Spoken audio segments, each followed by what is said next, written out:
resistance. Let's talk about the anarchists now. We know that a crisis tends to bring out the best in people, but what does that have to do with anarchy? Sage Forrest meets a Christchurch-based anarchists collective.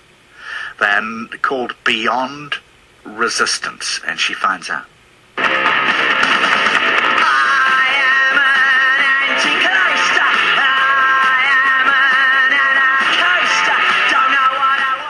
Anarchy in the UK, 1976, the voice of Johnny Rotten, the Sex Pistols, and a generation of punks. But what would the voice of anarchy sound like in New Zealand in 2011? Anyway, there's no reason for people to be revolting in our rich country, is there? Well, it turns out I've been living next door to anarchist Jared Davidson for years, and I couldn't even tell. He's part of a collective called Beyond Resistance, an anarchist organisation. An anarchist organisation, isn't that an oxymoron? But it really isn't. Anarchism is all about organising and being organised. It's just how we organise that's different. Making sure people directly control their own affairs and their own decisions, and so it definitely isn't all about chaos, that's for sure. When Jared invited me to a barbecue to meet other members, Alistair Deachin, Edith Van Zelderen, Comrade Ollie Hill from Wellington, and a silent Scotsman, I was wondering, would we be eating soya burgers, or Eat the Rich, or a spitted pig, perhaps? That's the kind of shock value she wants. What do anarchists eat? Food. Just the same as everybody else, actually. Yeah, we just have sausages that we put on barbie, and yeah. Well, Jared had soybean sausages. They're nice, aren't they? The anarchists. Lovely. After the February quake, Elle and Edith's home in Linwood became a hub. Edith immediately set up their mobile kitchen in the street, serving tea to people terrified of going back inside their homes.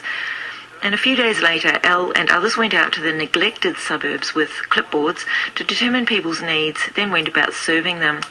But that was going on a lot. People did look out for each other, shared their resources, or at least their excesses. And interestingly, within this caring cooperation we saw in the crisis is the true nature of humanity that would enable anarchy to succeed if only we'd trust it. That's the core kind of idea of anarchism, is that we are naturally cooperative people, but that because of our social environment, such as capitalism, which pushes a competitive or individualistic kind of dog-eat-dog scramble to the top, we don't get to see those cooperative traits come out to their full potential. So when the earthquake did happen, I think you did see that kind of thing happening. It was really inspiring to see. Just everyday people, ordinary people, organising to meet their collective needs, and I think that's the core idea of anarchism. It doesn't have to be an organised movement, it's just human nature organising for themselves, the people for themselves. But if the quake brought out the best in our communal nature, it's been a different story with some businesses. Matt Jones is a Beyond Resistance member and the Christchurch organiser of Unite Union, representing workers on non-guaranteed hours and production line industries. Beyond Resistance is, after all, a group of activists rattling the cage for the working class. Fast food, hotels, cinemas, call centres, retail and security. All these industries are all predominantly owned from overseas investors, and as a direct result, it's the workers who come a very distant last when it comes to consideration. Here in Christchurch, we've experienced earthquakes, and I've experienced witnessing how companies truly treat their staff in times of crisis. So Beyond Resistance is for workers, of workers. We're there when there are strikes or when there are industrial disputes. You'll see a Beyond Resistance flag or banner on those lines.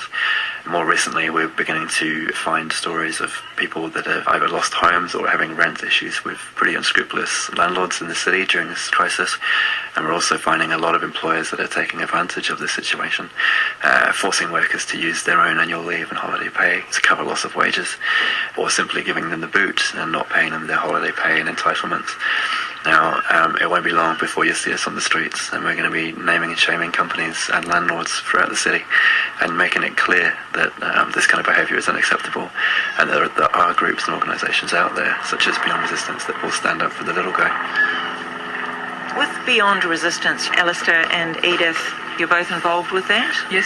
How does your involvement translate practically? In terms of the earthquake, obviously all the members were there on the ground, but we also do discussion evenings, film nights, so it's more of an educational level. But of course we try and get involved with the communities in our own areas. Or in the workplace where we are. I mean, the members are involved in the union movement as organisers and delegates, and in the community with the community organisations. We're a part of the working class.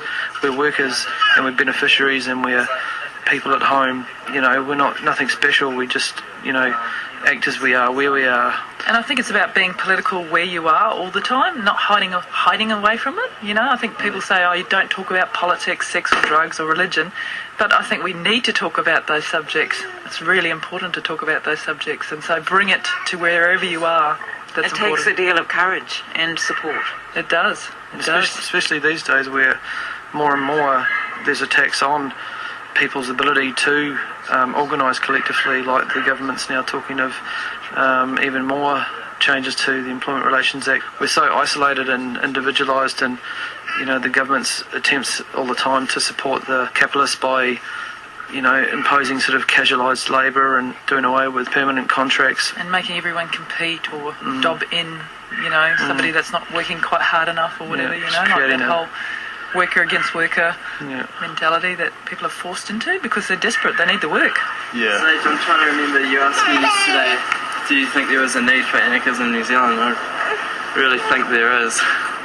If you think about the pay parity and some of the statistics that's happened this year.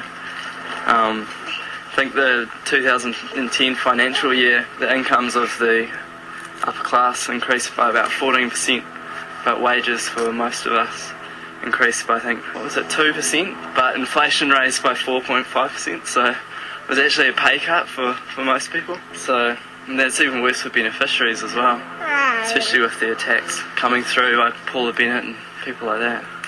So yeah, I really do think that although we do live in a so-called democracy, there's definitely issues here in New Zealand. I think that according to the OECD, 2/3 of New Zealanders work for 2/3 of the minimum wage, so there's definitely economic issues in New Zealand. We may have a more tolerant democratic system and we definitely have more freedom of expression and rights, but we have to remember that those have been fought for throughout New Zealand's history.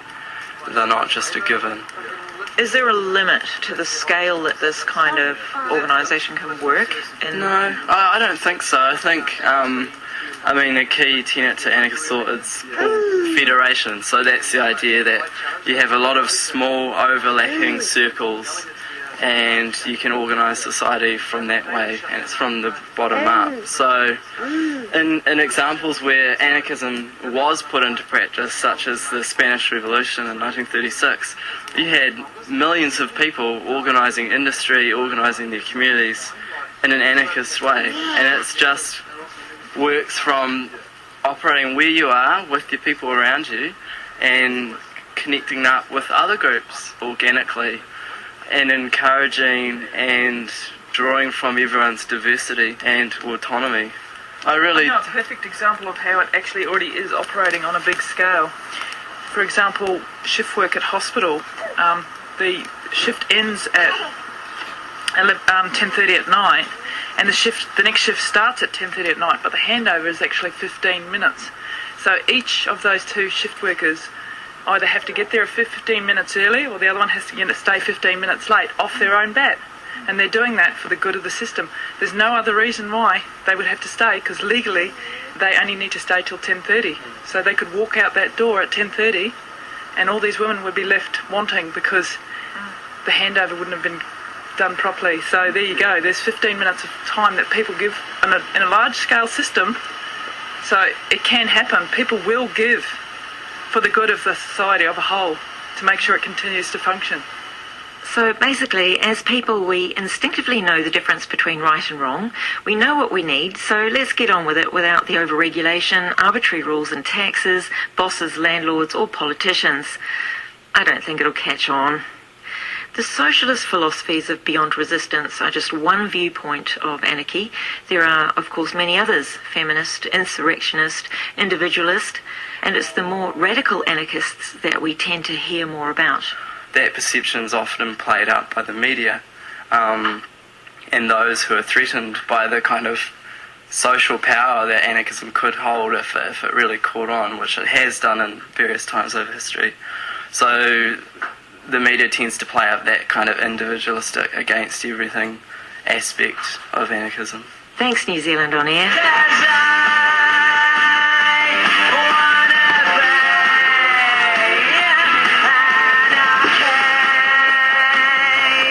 Now you can find out more about Beyond Resistance on their WordPress blog, which is beyondresistance.wordpress.com, and they hold regular meetings and discussions in Christchurch.